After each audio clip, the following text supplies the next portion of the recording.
Thota Narasimham. Sir, thank you very much, Sir Chairman, sir. At the first instance, I would like to thank the House for giving me an opportunity to speak on the important issue of culturally important heritage or classical monuments in India.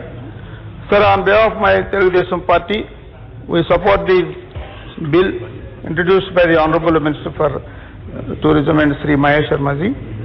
The proposed amendments to the Ancient Monuments and Archaeological Sites and Remains Act 1958 in the present bill is a clear example of this government reformative works at various levels.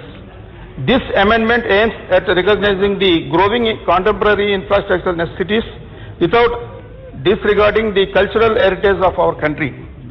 It is a well-known fact that art and architecture are the mirrors of civilization of any country. Indian art and architecture, not just projects, they genus in construction of great monuments with precise structural designs, but also display plurality evolved from different cultures at different times.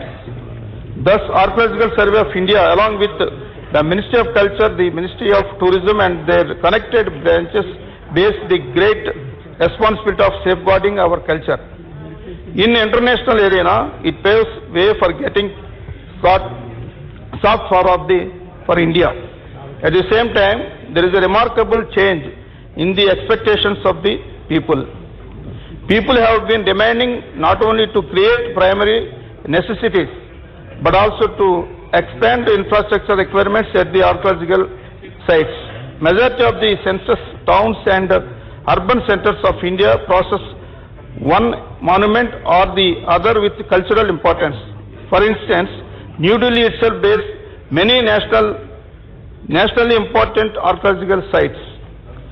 This indicates conflict of interest between safeguarding cultural sites and meeting contemporary infrastructural needs. Reconciliation of these conflicting interests requires necessary elbow room for the different parts with effective coordination and cooperation with Archaeological Survey of India, inclusion of the provisions like archaeological, visual and heritage impact assessment by the competent authorities before giving recommendations to the centers in any innovative measures to establish balance between the two contrary requirements. Moreover, recognition of public works and essential projects within the recognized sites only after the non-availability of other alternatives makes it is a last option for infrastructure development with the safe. However, I request the government to be more crystal clear in definitions like infrastructure, public works, etc. to reduce ambiguity while executing the act in this reconciliation process.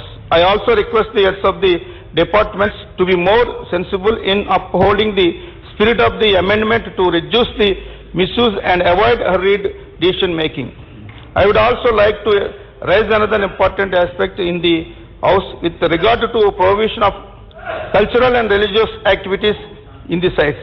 I know that these restrictions are meant for protecting fragile monuments and their sustainability, but obstructing certain religious rituals in against public sentiment and their freedom of religious practices. By doing so, monuments like religious sites may lose their public faith and image in the long run. In this regard, I suggest for participatory approach rather than prohibitive approach to such monuments. Now I present similar cases from my Kakinada parliamentary constituency of Andhra Pradesh. The Chalukya Kumararama Bhimeswar Swami Temple of Samalkota of my Kakinada constituency, East Godavari, Andhra Pradesh, and also another Shiva temple in Draksharama, East Godavari district of Andhra Pradesh, Sezarla of Guntur district and the Srikurma of Srikakulam district are great archaeological monuments. All are considered as the most important temples of South India, recognized by Archaeological Survey of India. The Kumar Swami Bhimeswar Swami Temple of Samalkota of Kakinada constituency, located 12 kilometers from my Kakinada, from my parliamentary constituency, was constructed during the 9th century by Chalukya kings. In this temple, even religious rituals like Abhishekam are regulated, which is causing public resentment. I request the Honorable Minister to take note of this issue. Apart from this, certain infrastructural needs like chemical treatment to protect the old monument, steps to the tank, toilets, drainage facilities, water pipes like decorative lighting, pathway, as well as parking place flooring, drinking water plant, etc. may be attended. I request the Honorable Minister to take note of the public utilities and spiritual holiness of the monuments while protecting them physically. Thank you, sir. I once again thank you very much for giving the opportunity.